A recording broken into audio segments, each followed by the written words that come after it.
একদল পুলিশের সামনে নিরস্ত্র দুই তরুণ বন্দুক তাক করে একজনের দিকে গুলি ছুটছে এক পুলিশ কর্মকর্তা।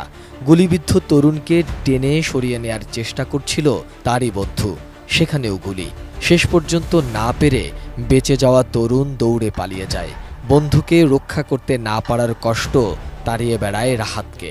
কথা বলবো বেসিক্যালি স্বৈরাচারী সরকারের অত্যাচার চলার সময় একটি ভাইরাল ভিডিও নিয়ে। ভিডিওটি বেসিক্যালি যারা সোশ্যাল মিডিয়াতে ছিলেন কম বেশি দেখেছেন। একটি ছেলে তার বন্ধুকে বাঁচানোর জন্য সর্বোচ্চ চেষ্টা করছে এবং পুলিশ অপর প্রান্ত থেকে কনস্ট্যান্ট গুলি করে যাচ্ছে এবং এন্ড অফ দ্য ডে সে আনঅ্যালাইভড। এবং এই জিনিসটার ব্যাকগ্রাউন্ড স্টোরি কিছুদিন আগে গণমাধ্যমে বের হয়েছে, সো সেটা নিয়েই আমি কথা বলবো।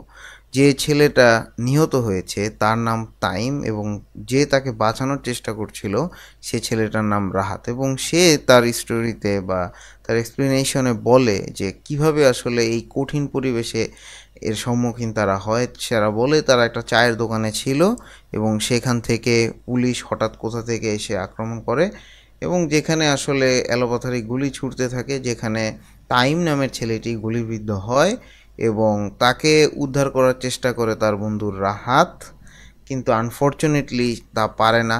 সেই তাইমের শরীর ভারী হয়ে যায় এবং এন্ড অফ দ্য ডে শরীর ছেড়ে দেয় এবং রাহাতও কোনো না কোনোভাবে আঘাতপ্রাপ্ত হয়। যেহেতু একটা মানুষের পিছন থেকে বুলেটটা ঢুকে সামনে দিয়ে বের হয়ে গেছে, তা তাইম তখন বলতেছে, ভাই আমি আর পারতেছি না, তুমি আমাকে ছেড়ে দাও।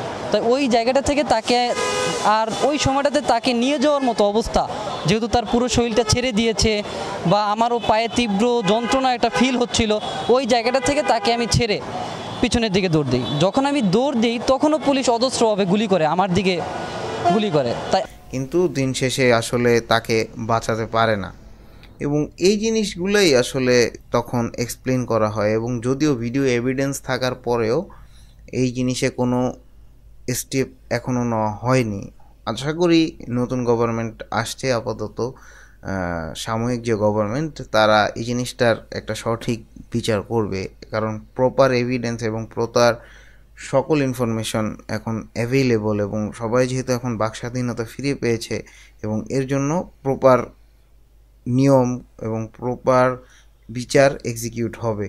এবং এখানে আরও একটা ইনফরমেশন যে তাইমের বাবা একজন পুলিশ, তাও তাকে এখন আইনের দ্বারে দ্বারে ঘুরতে হচ্ছে তার বিচারের জন্য। আশা করি এই কঠিন করুণ পরিস্থিতির শেষ হবে। আমি দোয়া করি এটার সঠিক বিচার হোক। এবং আজকের ভিডিওটা বেসিক্যালি এই ফুল ইনসিডেন্টটাকেই কেন্দ্র করে আজকের ভিডিওটা এখানেই শেষ করতে হচ্ছে। এবং এরকম আরও ইনফরমেটিভ ভিডিওর জন্য আমার চ্যানেলটি সাবস্ক্রাইব করতে পারেন। Then see you in the next one.